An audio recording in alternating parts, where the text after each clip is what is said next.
Seneca wasn't just a philosopher. He was a man of immense intellect, ambition, and hope. When he was summoned to mentor the young Nero, he likely saw it as his ultimate challenge, a chance to shape the future of Rome through wisdom and virtue. After all, what better canvas for Stoic philosophy than the mind of an emperor in the making? At first, things seemed promising. Nero, though young and impressionable, appeared eager to learn. Under Seneca's guidance, the early years of his reign were marked by moderation and progress. Justice was served fairly. Public projects were undertaken to benefit the people. Seneca's influence could be seen in the restraint Nero exhibited, a rarity for rulers of his time. But the dynamic between teacher and student is never straightforward.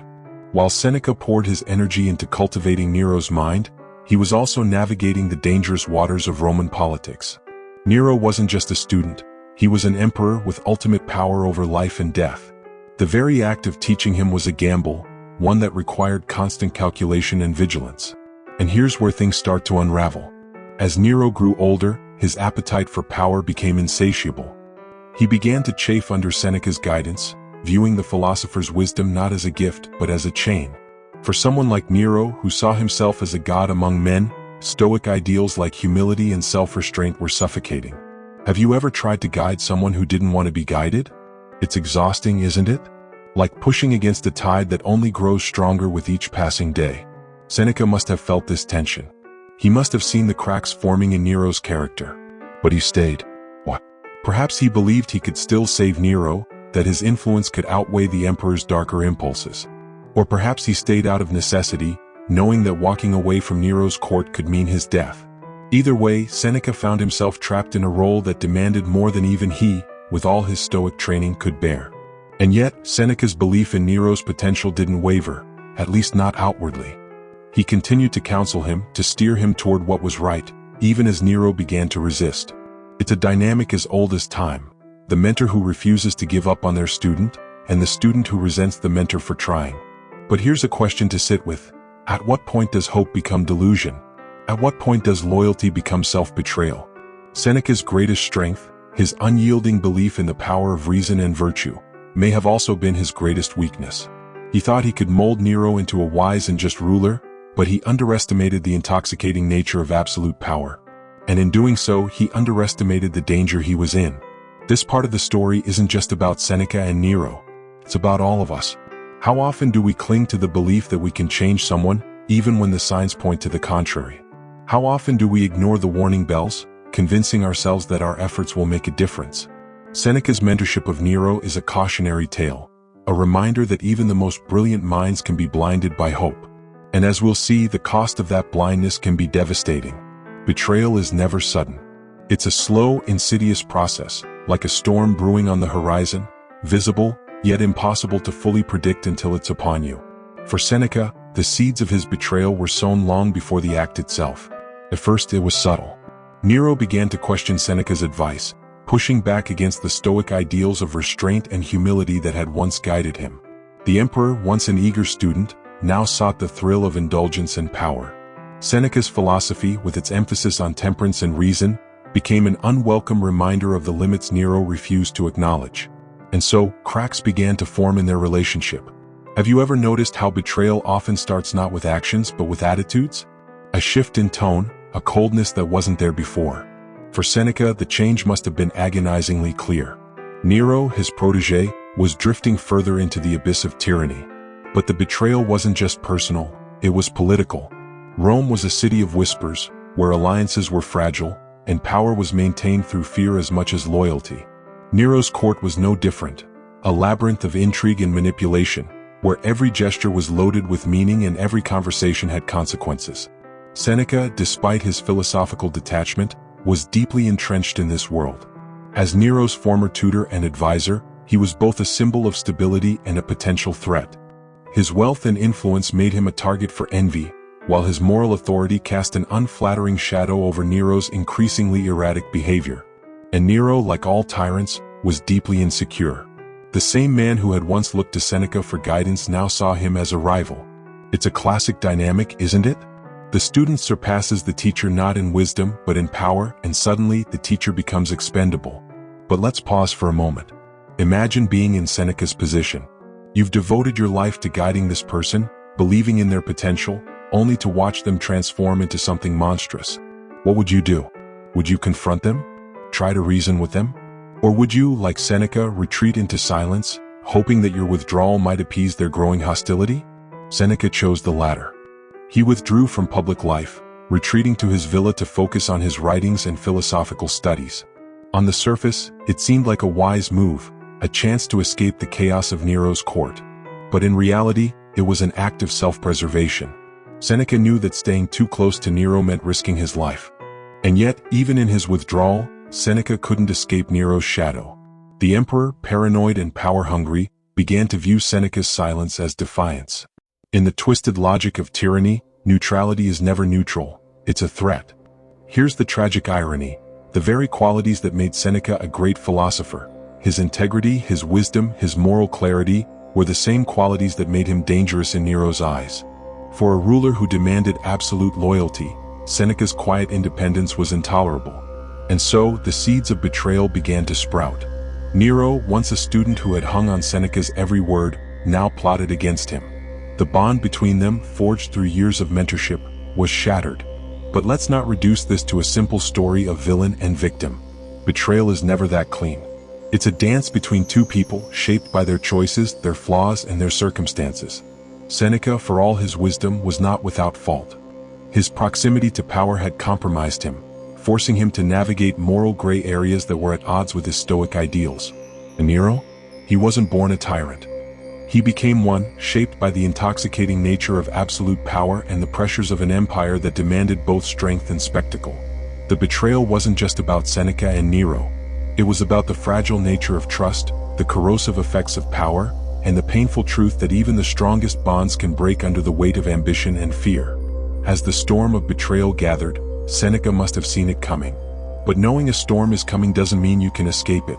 And for Seneca, the price of his loyalty would soon become clear. Betrayal is a blade that doesn't just pierce, it twists. It wounds not only the body but the spirit, leaving scars far deeper than the flesh.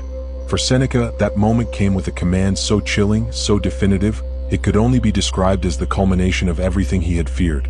Nero ordered him to die. Let's stop and let that sink in.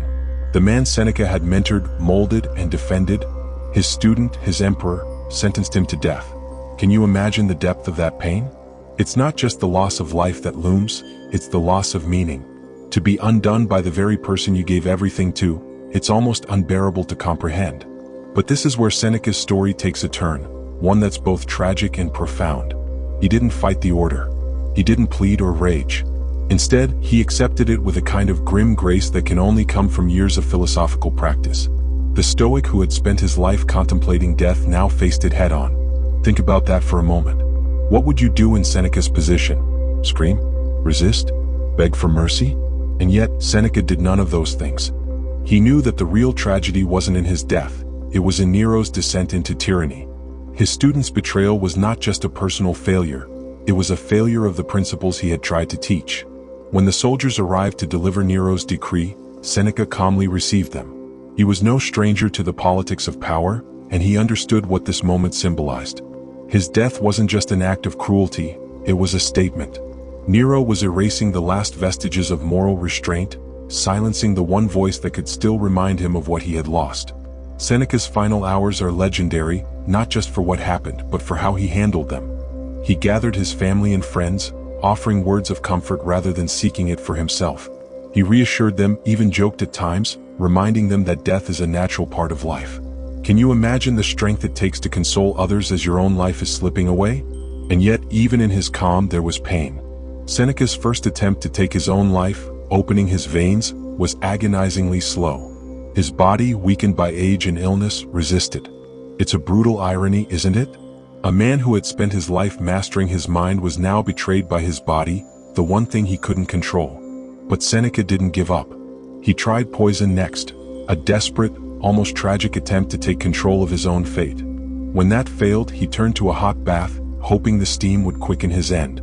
It's an image so raw, so human, it almost feels unbearable. A great philosopher reduced to the most primal struggle for release. And yet, through it all, Seneca remained true to himself. His final words weren't cries of despair, but reflections on life and death, a testament to the philosophy he had lived by.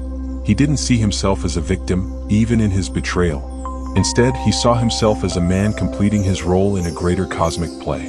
This moment is a powerful reminder of the fragility of human bonds, even the ones we hold most sacred. How often do we place our trust in others, believing in their goodness only to be let down? Seneca's betrayal wasn't just a personal tragedy, it was a universal one. It was a story about the dangers of power, the fallibility of human nature, and the resilience of the human spirit in the face of ultimate injustice. But let's not romanticize this too much. Seneca's death was ugly, painful, prolonged, and yet, in its ugliness, it held a kind of brutal honesty. Life is messy, death is messy, and yet, it's in that messiness that we find meaning. Seneca didn't die as a Stoic ideal. He died as a man who, despite everything, refused to let betrayal define him. In his final moments, Seneca showed us the power of acceptance. Not resignation, but true acceptance. The kind that allows you to face even the worst with courage and clarity. Betrayal may have been the knife, but it was Seneca's own philosophy that allowed him to meet it with dignity. And that, perhaps, is his greatest legacy. Here's the thing about betrayal. It doesn't end when the act is over. Its echoes ripple through time, shaping not only the victim but everyone who bears witness. Nero's betrayal of Seneca wasn't just a personal tragedy, it was a philosophical earthquake. And in the aftermath, something remarkable happened. Seneca's death became a mirror, reflecting the very essence of what it means to live with integrity in a world that often rewards cruelty. Let's talk about the irony first. Nero thought he was silencing a voice, erasing a conscience that had grown inconvenient. But in his attempt to kill Seneca, Nero only amplified him. The story of Seneca's life and his death became immortal. Every word he wrote, every idea he shared, was now charged with the weight of his sacrifice. Nero may have had the power to end a life, but he couldn't touch a legacy. And what a legacy it is. Seneca's writings on virtue, on resilience, on facing death, didn't just survive, they thrived. They became a lifeline for countless others grappling with the same questions he did. How do you live well in a world filled with chaos? How do you find meaning when everything around you seems meaningless? How do you face the ultimate betrayal and still hold on to your humanity? Here's where it gets fascinating. In the centuries that followed, Seneca's works became a foundation for not just Stoicism, but for the broader human understanding of morality and resilience. His ideas influenced kings and commoners alike. His words were read by everyone from Marcus Aurelius to modern self-help gurus. And why? Because they speak to something timeless, the human struggle to find purpose amidst pain. But let's not stop there. Seneca's legacy isn't just about philosophy, it's about power. His death was a warning, a stark reminder of what happens when power goes unchecked. Nero's betrayal wasn't just an act of cruelty, it was a collapse of accountability, a descent into tyranny. And that's why Seneca's story still resonates today. Because every generation has its own Neros. And every generation needs its own Senecas, people willing to speak truth to power, even when the cost is everything. Think about that for a second. How many times have you seen betrayal play out in your own life, in your own world? Maybe it wasn't as dramatic as Seneca and Nero, but the patterns are the same. Someone trusted, someone betrayed, someone left to pick up the pieces. And yet, it's in those moments of betrayal that we see the true strength of the human spirit. Seneca didn't crumble under Nero's betrayal, he transcended it. And that's what makes his story so powerful. There's another layer to this though, and it's one we don't often talk about, the humanity of the betrayer. Nero wasn't born a monster. He was shaped by his environment, his insecurities, his unchecked ambitions. And while that doesn't excuse his actions, it complicates the narrative. It forces us to confront a hard truth. In some ways, there's a little bit of Nero in all of us. We all have the capacity to betray, to hurt, to let power and fear drive our decisions. And that's why Seneca's story matters. Because it's not just about him and Nero, it's about us. So, what do we do with this story? How do we carry Seneca's legacy forward? The answer lies in how we choose to live. Are we willing to stand by our principles, even when it's inconvenient? Are we willing to face betrayal with grace, to let it refine us rather than destroy us? Are we willing to be the Senecas of our own time, even if it means standing alone? Seneca's death wasn't the end of his story. It was the beginning of something much larger. A reminder that even in betrayal, there is a kind of victory. Not the kind that comes from winning, but the kind that comes from staying true to yourself no matter the cost. And here's the final twist. Nero's reign ended in disgrace, his name synonymous with cruelty and excess. Seneca, on the other hand, became a symbol of wisdom, resilience, and integrity. The betrayed outlived the betrayer, not in years but in impact. And isn't that the ultimate triumph? To leave behind something so powerful, so enduring, that even the forces that try to destroy you end up amplifying your voice? This is Seneca's gift to us. A story of betrayal, yes, but more importantly, a story of what it means to live a life that matters. A life that, even in its darkest moments, shines with a light that refuses to be extinguished.